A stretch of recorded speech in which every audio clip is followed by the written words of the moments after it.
Bonjour, je suis extrêmement content de vous retrouver encore dans cette série dénommée Entrepreneuriat et défis.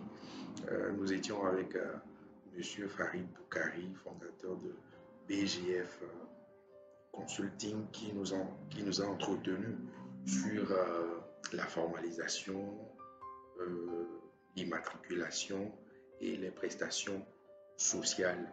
Aujourd'hui, il revient pour nous parler en guise de sa dernière intervention dans notre série de la domiciliation bancaire.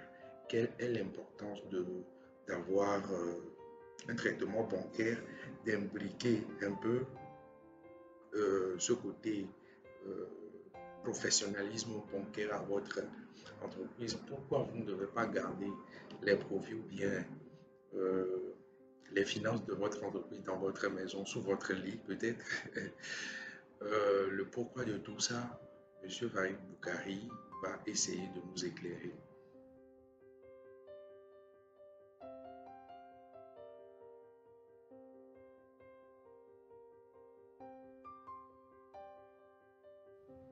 Merci beaucoup, Monsieur Richard. Rapidement, je m'en vais terminer avec la dernière question concernant la domiciliation euh, bancaire. Et quand on parle de la domiciliation bancaire, qu'est-ce qu'il faut entendre par là?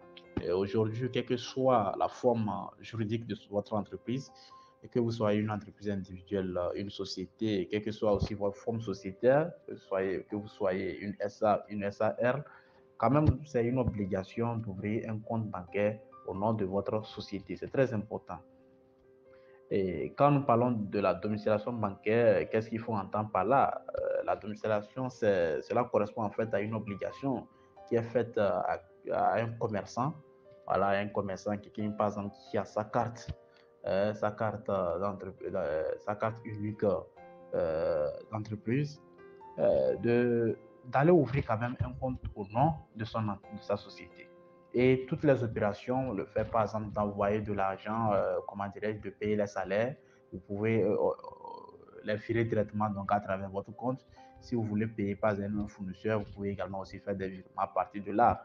Donc vous voyez que c'est très important. Et en dehors de ces aspects que je viens de souligner en fait, c'est que lorsque vous avez un compte, vous faites la domiciliation bancaire, euh, cela concerne en fait les professionnels. Et dès le moment que vous avez formalisé votre entreprise, dites-vous que vous êtes un professionnel.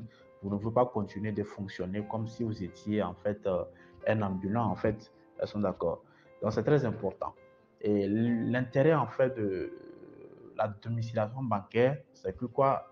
Lorsque vous ouvrez votre compte, puisque je vous ai toujours dit au départ que la formalisation, c'est l'étape c'est la voie vers le financement.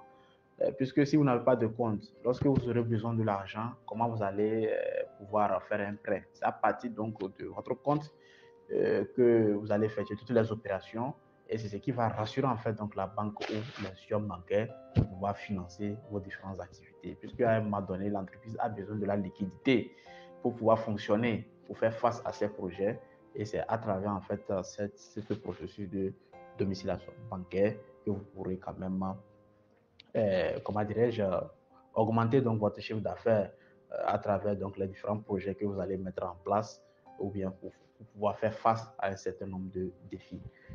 Je pense que c'est une étape très importante dans la vie d'une entreprise. Et il peut aussi arriver à un moment donné que vous changez quand même de domiciliation bancaire.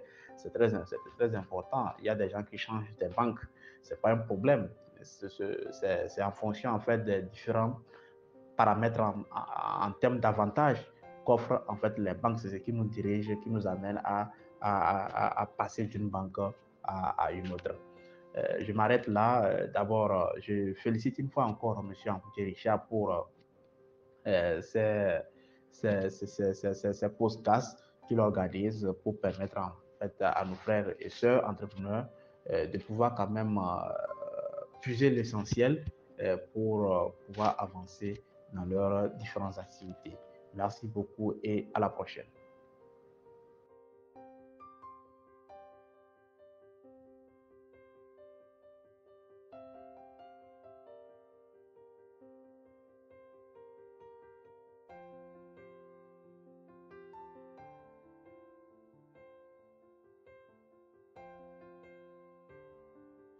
remercions M. Farid Boukari pour toujours son expertise, ses conseils. Nous l'espérons que beaucoup vont l'appliquer et désormais ces verrous qu'on pensait insurmontables ont été en griffe un peu sautés et qui nous donnent quand même l'ouverture d'avancer sereinement dans nos défis, dans nos voies, dans nos chemins ou bien dans nos réalisations. Je voudrais quand même vous remercier pour votre attention et merci de nous suivre. Merci de suivre également toutes nos autres réalisations parlant des contenus qu'on crée sur le web. Je vous remercie.